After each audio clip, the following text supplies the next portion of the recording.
You're fired." The supervisor snarled, his voice crackling with bureaucratic rage through the phone. "For protocol violation and fuel waste." Frank's only crime had been to help a young, panicked soldier get back to his base during a storm.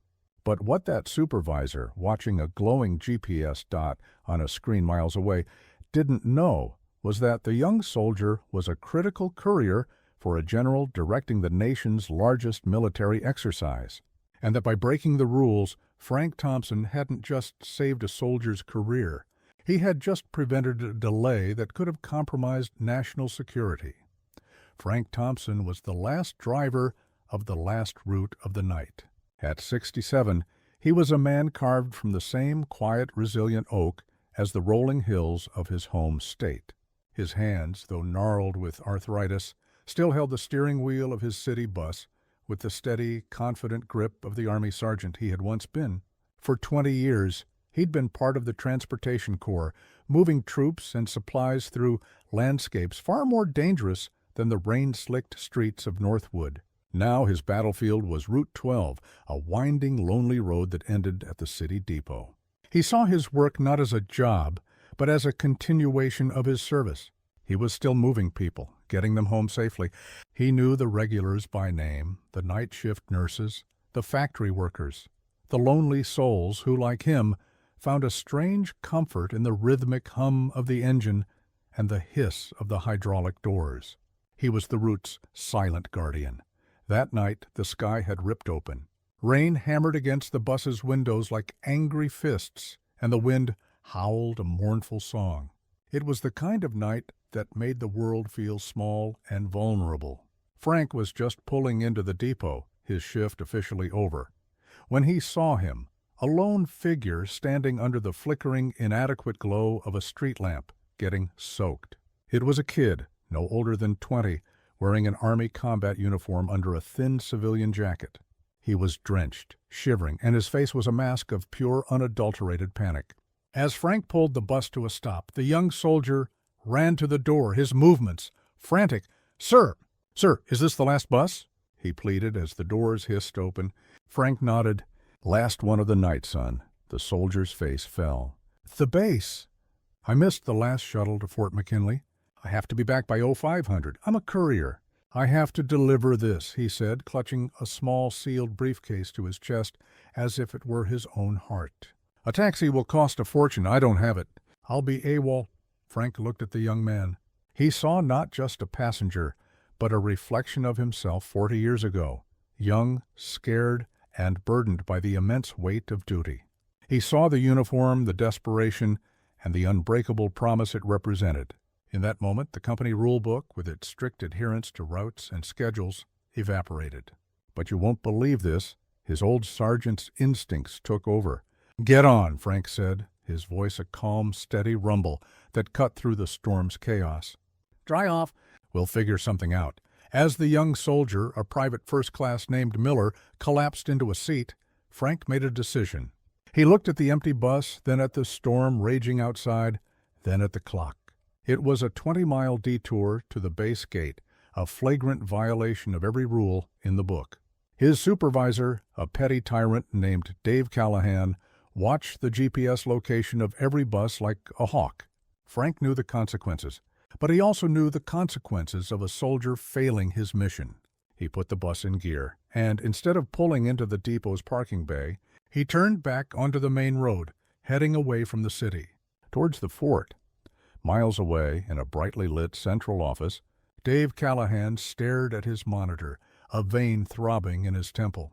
He saw the digital icon for Bus 7, Frank's bus, deviate from its designated green route, becoming a rogue red line bleeding into unauthorized territory. "What is that old fool doing?" he muttered, his fingers already dialing Frank's onboard comms. Frank ignored the buzzing call. He was focused on the road and on the young man in his rearview mirror. "What's in the briefcase, son?" he asked gently. "Classified, sir," Miller replied. "Orders for General Thorne, for Operation Iron Vanguard." "It has to be there before dawn?" Frank's blood ran cold. Iron Vanguard wasn't just an exercise. It was the largest simulated defense drill in a decade, involving 3 divisions. A delay in orders could have cascading, disastrous effects. He pushed the accelerator a little harder. He was no longer just a bus driver. He was part of a mission. He dropped PFC Miller at the heavily guarded main gate of Fort McKinley just after 1 a.m. "I don't know how to thank you, sir," Miller said, his voice thick with gratitude. Frank just gave him a tired smile. "Just do your duty, soldier. That's all the thanks I need." As the bus pulled away, the young private gave it a sharp, perfect salute. The next morning, Frank walked into the depot to face the music. Callahan was waiting for him, his face a mask of smug fury. "Thompson, my office now," he barked. In front of the other drivers, Callahan held up a printout of the GPS log, the red line of Frank's detour circled in angry red ink. "Explain this. A 40-mile unauthorized trip. Do you know how much fuel you wasted? Do you know what a protocol violation of this magnitude means?" Frank stood tall. "I got a soldier to his base, Dave. He was stranded." Callahan let out a sarcastic laugh. "A soldier? You jeopardized company property and schedules for one kid's sob story?" He didn't even let Frank explain further. He made the call right then and there. "You're fired," he snarled. "For protocol violation and fuel waste.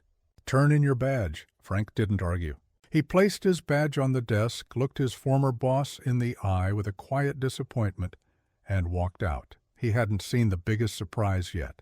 Later that day, in the Tactical Operations Center at Fort McKinley, General Marcus Thorne, a man whose presence commanded instant respect, was reviewing the initial phase of Iron Vanguard. It had been a success, but only barely.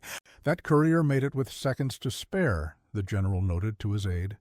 "A communications blackout in Sector Gamma could have crippled our entire flank." "How did PFC Miller get here?